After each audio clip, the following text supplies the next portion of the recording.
दोस्तों, आप सबका बहुत बहुत स्वागत है। आ, ये इस सेमिनार श्रृंखला में जो जब भी हमारे कोई दोस्त तैयार दिखते हैं हमें कुछ इस तरह का विषय लेते हुए या पढ़ते हुए या लिखते हुए, तो हम उनको पकड़ने की कोशिश करते हैं। तिमसाल भाई बहुत समय से हाथ नहीं आ रहे थे, लेकिन आखिरकार हमने इनको पकड़ लिया इस साल। इन्होंने प्रतिमान के लिए भी लिखा है। वैसे ये पढ़ाते हैं middle eastern Asian and African studies Columbia University में। अनुवाद करते हैं। और वाजिद अली शाह पे इनका काम है, मीर अनीस पे इनका काम है। अ, बहुत कुछ है। और आजकल सब कुछ ऑनलाइन उपलब्ध है। तो इनकी तारीफ में मैं ज़्यादा नहीं कहूँगा, हम लोग सुनना चाहेंगे इनसे कि एक खास सिकंदर साहब का मरसिया है और मुहर्रम अभी गुजरा है। तो इन्होंने ही उससे हमारा परिचय कराया। तो हमने सोचा कि ये तो जाना पहचाना लगता है, कम से कम मुझे लगता है। क्योंकि हमारे गांव में तो जो मरसिया ख्वानी होती है, जिसको झरनी कहा जाता है, मगही में जो लोग किसान गाते हैं, और ज्यादातर हिंदू ही गाते हैं। क्योंकि एक मुसलमान की औकात नहीं है कि उतना बड़ा ताजिया उठा ले, इतना भारी भरकम वो होता है। तो वही गाते हैं और विचित्र चीजें गाते हैं, उसको हम लोग सुनेंगे बाद में जब डिस्कशन होगा। तो ये उर्दू का लोक रंग है ना। जी। और खास तौर पर मरसिया ख्वानी के हवाले से, और खास तौर पर सिकंदर साहब के इस मरसिया के हवाले से जी। हम आपसे जानना चाहते हैं कि आमतौर पर जब हम आगरा में सोचते हैं और जब हम नज़ीर को सोचते हैं, जी। है ना, और जिस 19वीं सदी की उर्दू की बात आप कर रहे हैं वो काफी मुख्तलिफ है, जी। लेकिन उसके पहले काफी अलग है। तो क्या आमतौर पर, लेकिन खास तौर पर मरसिया ख्वानी को लेकर और इसकी क्या गहराई है, फैलाव भी है और गहराई भी है लोक हाँ। में, ये हम जानना चाहेंगे आपसे। फिर तो हम लोग डिस्कशन करेंगे। जी। जी। आपका फिर से स्वागत है, नहीं, बहुत। डॉक्टर तिमसाल मसूद। अरे, बहुत बहुत शुक्रिया। और ये जो खास मौजू है, जो टॉपिक है, उर्दू जबान, इस पर हम बहुत साल से इसके ऊपर थोड़ा काम कर रहे हैं, इस पर कुछ लिखने की कोशिश कर रहे हैं कि उर्दू जबान ये है क्या, ये कहाँ से आ रही है और ये कैसे बन रही है उर्दू जबान। क्योंकि जो भी उर्दू में लिखा हुआ है, वो आप यूं समझिए कि बिल्कुल 19वीं सदी, 19th सेंचुरी। तो ये बहुत नई चीज एकदम है। और जो हमारी शायरी है, वो भी सब बहुत नई चीजें हैं। प्रोज तो बहुत ही एकदम मॉडर्न चीज है, शॉर्ट स्टोरीज और नॉवेल्स। लेकिन जाहिर सी बात है, ये उर्दू जबान एकदम से तो नहीं आ गई। तो ये इस जबान के जो रूट्स हैं, या 19वीं सदी से पहले वो कहाँ थी जबान, वो क्या चल रहा था उसमें। तो इसके ऊपर बहुत अपने कलीग्स के साथ और अपने दोस्तों सब बहुत डिस्कस करते रहते थे। और फिर थोड़ी सी चीजें दिखाई देना शुरू हुई, जो हमको लगता है कि हाँ, ये शायद सही रास्ता दिखा सकती हैं। लेकिन अभी तक उस पर पूरे आप कॉन्फिडेंस से और अथॉरिटी से तो कभी नहीं बोल सकते कि जबान कैसे बन रही है, क्या है। लेकिन जो सबसे दिलचस्प चीज, मतलब हमको जो दिलचस्प लग रही है चीज, वो ये कि उर्दू एक तो, जैसे मीर तकी मीर है मिसाल के तौर पर, वो उर्दू के शायर नहीं है। आप बिल्कुल कॉन्फिडेंस से कह सकते हैं कि उर्दू का शायर नहीं है वो। क्योंकि उस वक्त उर्दू था भी नहीं नाम, और वो खुद भी नहीं कहते कि मैं उर्दू में लिखता हूँ, और मैं उर्दू का शायर हूँ, और मेरी जबान उर्दू जबान है। और उस पूरे पीरियड में बहुत से बहुत यही कहा जाता था कि हिंदी है, और हिंदी भी इस सेंस में वही हिंद से मिलाकर, कि ये जो इलाका है, हिंद, सिंध, हिंद, वहाँ के लोग जो जबान बोलते हैं, जैसे बाबर ने लिखा अपने बाबरनामा में कि वहाँ हिंदुस्तान से एक आदमी आया, उसके साथ बात करना थी। तो मैंने पूछा कि भाई यहाँ कोई है जो इससे बात कर सके। तो एक हिंदी वाला आया और उसने उससे बात की। तो वो वही कि उस इलाके का कोई आया, तो उस लिहाज से तो वो हिंदी एक जबान है उस इलाके की। और जब ये उस इलाके की खास जबान है, तो उसमें जो लोकल एलिमेंट्स हैं वो भी बहुत रहे उस जबान में। खुद मीर तकी मीर के यहाँ, इसलिए हमको मीर तकी मीर बहुत ज्यादा पसंद हैं। इतनी रवानी से और इतने आराम से वो इतने सख्त हिंदी या संस्कृत जो भी कहिए आप, उसके लफ्ज इतनी आसानी से इस्तेमाल करते हैं कि अभी बिल्कुल हैरत होती है कि अरे, अगर हम उसको उर्दू शायर की, खुदाए सुखन है ना वो, तो उर्दू के हैं खुदाए सुखन, कि अरे इनके यहाँ ये लोग ज्ञान कहाँ से आ रहा है, विस्तार कहाँ से आ रहा है, अंचर, ये सब बिल्कुल आप नहीं सोच सकते कि उर्दू गजल का खुदाए सुखन, सबसे अजीम शायर, वो ये लफ्ज गजल में कैसे इस्तेमाल कर रहा है। लेकिन वो बहुत दिल खोल के कर रहे हैं इस्तेमाल। और उस जमाने के बाकी लोग भी, बाकी शायर और जो प्रोज राइटर्स हैं, वो भी उस सबको इस्तेमाल कर रहे हैं। लेकिन वही कि उस वक्त तक वो टैग नहीं है उसके ऊपर कि ये उर्दू जबान है। तो उस लिहाज से वो आजाद है जबान, और लोगों की जबान है वो। बाद में जब थोड़ा अंग्रेजों ने काम काज संभाला, एडमिनिस्ट्रेशन का काम ज्यादा अंग्रेजों ने जब संभाला, तो उनको एक वही जबान की जरूरत हुई जिसके वही के आम लोगों के साथ। तब ये जबान थोड़ा सा एक जबान के स्टेटस पर आई, तो 1836-37 में तब वो उसका नाम अब ऑफिशियल एकदम हो गया कि ये उर्दू जबान है। तो ये जो उर्दू जबान बनी, उसकी खासियत जो थी कि ये आम लोगों की बाजार में बोलने वाली, सड़क पर जिस तरह से मुहावरा बोला जाता है सड़क पर आम लोग, ये वो जबान है। तो ये उसकी क्वालिटी थी खास। लेकिन उसके साथ में जो फारसी बोलने वाला और फारसी में काम करने वाला जो एलीट क्लास था, उनके लिए बहुत एक तरह से एक शौक हो गया कि अरे, जब ये जबान इस स्टेटस पर आ रही है तो भी हम कहाँ जाएंगे।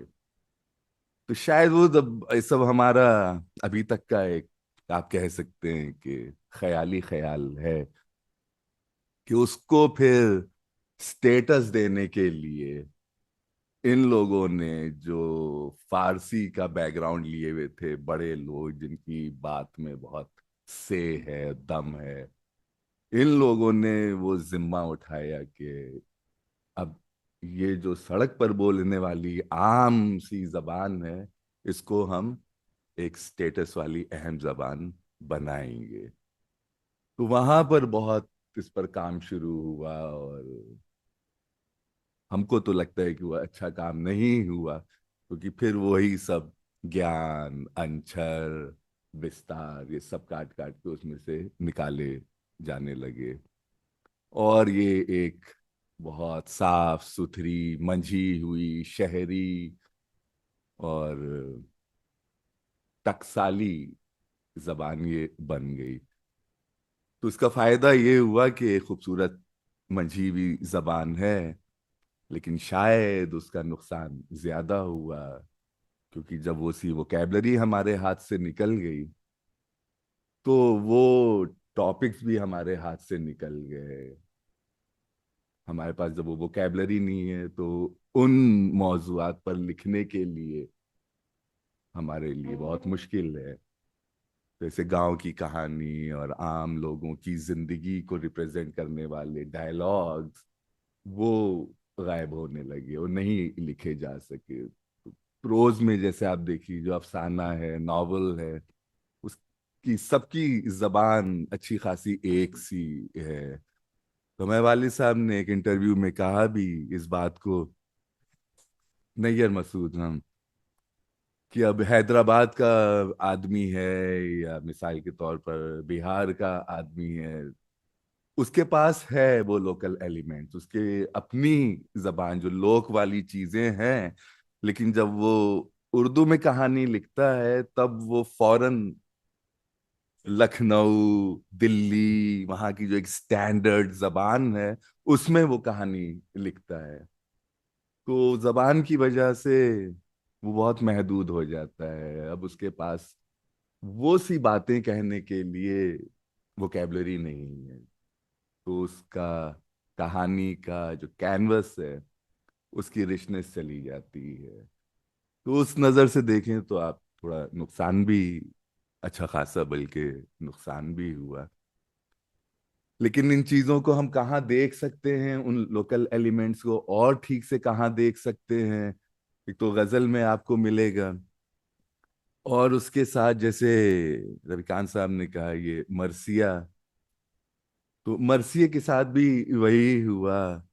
जो पुराने मरसिए हैं, पुराने से मुराद 18 सेंचुरी, 19 से पहले के मरसिए, उसमें भी वो तमाम एलिमेंट्स मौजूद हैं। जो बाद के मरसिए में, जैसे मीर अनी साहब कह लीजिए कि उर्दू के सबसे अजीम मरसिया गो, तो उनके मरसियों में भी वो चीजें गायब हो गई हैं। वो सी चीजें जो सिकंदर के यहाँ हैं, और वो बहुत खूबसूरत चीज है, वो बहुत अहम चीजें हैं। से हमारे एक बहुत ही अच्छे कलीग ने, बल्कि दोस्त हैं बहुत पुराने, प्रोफेसर पीटर नैप्सेक, वेक फॉरेस्ट यूनिवर्सिटी में। तो उनका एक तरह से ये, उन्होंने इस पर आर्टिकल भी लिखा और पूरी किताब, उनका पीएचडी। तो उसमें एक है कि जो विरहनी एक कॉन्सेप्ट था, वो मरसिए में, पुराने मरसिए में उसी रंग में आया है, और ये बाद में गायब हो गया। और बिरयानी बहुत बहुत ज्यादा फैसिनेटिंग है, क्योंकि आप देखिए, मुस्लिम और इस्लाम में और अरब में, उस दुनिया में जब पति या शौहर मरता है, उसका देहांत होता है, इंतकाल होता है, तो औरत के सोशल स्टेटस पर कोई फर्क नहीं आता है। बल्कि उसके लिए एक, मतलब कहना नहीं चाहिए, लेकिन एक अच्छा एवेन्यू खुल जाता है कि दूसरी शादी होगी तो फिर मेहर मिलेगा। हाँ। दूसरी शादी से उसको फिर से मेहर मिलेगा, और उसकी उसकी जो उसकी जो फाइनेंशियल कंडीशन है वो और अच्छी हो जाएगी। लेकिन यहाँ तो बिल्कुल उसके अपोजिट है। औरत की जिंदगी खत्म हो गई, उजड़ गई। अब वो सफेद कपड़े पहने हुए है, जमीन पर बैठेगी, खाना सबसे बाद में खाएगी, खुशी के मौके पर कहीं नहीं जाएगी, सूरत तक नहीं दिखा, छुप जाती थी ना पहले तो औरतें, कि नई बहू जब आ रही है तो वो छुप जाती थी। तो ये खास यहाँ की चीज। तो जैसे सिकंदर में भी और उस पीरियड के मरसिए में इस एलिमेंट को बहुत सेलिब्रेट किया गया है, कि जब इमाम हुसैन की शहादत हुई तो उनकी बीवी, बानो है उनका नाम, बानो, उन पर क्या गुजर रही है। और ये मरसिया चूंकि यहाँ लिखा जा रहा है अपने हिंदुस्तानी ऑडियंस के लिए, तो अगर हम इस बानो को, इमाम हुसैन की बीवी को, अरबी वो वाली बीवी रखेंगे जिसका सोशल स्टेटस कोई नहीं बदलता है, तो ये दिलों पर असर भी नहीं करेगा। तो वो उस बानो को यहाँ ले आए और उसको यहाँ की विधवा बनाया उन्होंने। अब वो दिल पर चोट कर रहा है, कि अब वो कह रही है कि मैं सफेद ओढ़नी कफनी पहने, बाल खोले, बालों से जमीन पर झाड़ू दे रही हूं, इस तरह की बातें। और अब मेरी जिंदगी उजड़ गई है। तो वो चीजें अभी जब हम देखते हैं, पढ़ते हैं, तो और ज्यादा साफ एहसास होता है कि उन, हाँ, कि वो एलिमेंट्स शायद कोशिश करके हमें फिर से रिवाइव करना चाहिए। क्यों नहीं करना चाहिए? और उस वोकेबलरी को भी, जो एक तरह से पीछे छूट गई जब ये उर्दू जबान स्टैंडर्डाइजेशन करने का पूरा मुहिम चली। उसमें जो वोकेबलरी छूट गई, जो एक्सप्रेशंस पीछे छूट गए, वो हमें लगता है कि उसको रिवाइव करना चाहिए, उसको आना चाहिए, फिर से उनका इस्तेमाल किया जाए। तो इनका इंतकाल हुआ सिकंदर का 1800 के आसपास कहीं, तो उनका एकदम ठीक टाइम पीरियड नहीं मालूम है, लेकिन 1800 में। और इसका जो फॉर्म है वो भी जो बाद में 1900 सेंचुरी में मर्सिए का जो एक फॉर्म स्टैब्लिश हुआ, उससे भी ये अलग है। फॉर्मल जो अब मर्सिया है, वो तो 6 मिसरे हैं। इसमें 1 2 3 4 5 6 7 8 मिसरे का एक बंद बन रहा है। तो ये खलीफा मोहम्मद अली सिकंदर का मर्सिया, इसके शुरू के बस 4 बंद देख लीजिए। बन करबल में बानो दुखिया, नैना नीर बहावत है। इब्ने अली की लोथ के ऊपर, व्याकुल हो जावत है। छाती पीटत असुआ बीटत, रो रो यहू सुनावत है। जहरा जी की बहू प्यारी, बिन सैया दुख पावत है। या हैदर तुम साकिए कौसर, चुल्लुआ पनिया बेक पिलाओ। इसके मारे बहू तुम्हारी तरस रही है, प्यास बुझाओ। तुम बिन मोरा कौन है, कासे मांगो नीर। कुंबा सगरो कट गयो, खेत रहे शब्बीर। बस्ती मोरी किस जंगल में, है आन बसीली। पीटत पीटत छाती मोरी, फटकर हो गई नीली। फूलन जौ कुम्हलाई गई, जल बिन कांटा सूख भीली। माटी का सा रंग भई हो, सैया कारण पीली। सैया को मैं क्यों कर जाकर अपने गले लगाऊं। जालिम लुगवा घेरे खड़े हैं, कैसे लोथ उठाऊं। बानो ऐसा कौन है, जो बहिया पकड़ लई जाए। लोथ कने शब्बीर के, मुंह को जाए बिठाए। सैया अपना गला कटाकर लई गए मोरा सुखड़ा। भाले की अनिया पर वाका, चंदा जैसा मुखड़ा। रात से मैं बन भीतर बैठी, कासो गांव दुखड़ा। जौ जौ मोरी नजर पड़त है, दम जावत है उखड़ा। दाग भई नीली है छाती, है नैना अंदर तारे। रो रो नैना लाल भये हैं, सोग अगन के मारे। पुतली ऊपर असुआ पलक नहीं ठहराए। गरम तवे पर बूंद जौ, छनक छनक ढर जाए। बेड़े ऊपर अहले हरम के, ए मोरे कर तारा। सोख समंदर बही फिरत हों, सूझत नाहि किनारा। आन पड़ी मझधार विपत में, देवे कौन सहारा। लहू की नदिया में डूबा, पार लगा वनहारा। सैया बिन यों गम के मारे, थोड़ी भई मत मोरी। नीर बिना जौ मछली तड़पे, वहू भई घत मोरी। मुख पर ढांपे को कत्ते ले, दामन का पाट। लहरें ले ले रो रही, लगी रंडा पे घाट। तो इसी तरह से जैसे आपने बताया जो लोकल हैं वहाँ के, मरसिए मुहर्रम में, तो इस पर भी कुछ बात कर सकते हैं कि इन मौकों पर, मरसिए में खास तौर से या गम के मौकों पर, आप देखेंगे कि वो वाली लोकल एलिमेंट्स जिसको हम बार बार कह रहे हैं, वो चीजें उभर कर आती हैं कि यूं भी जब किसी के घर में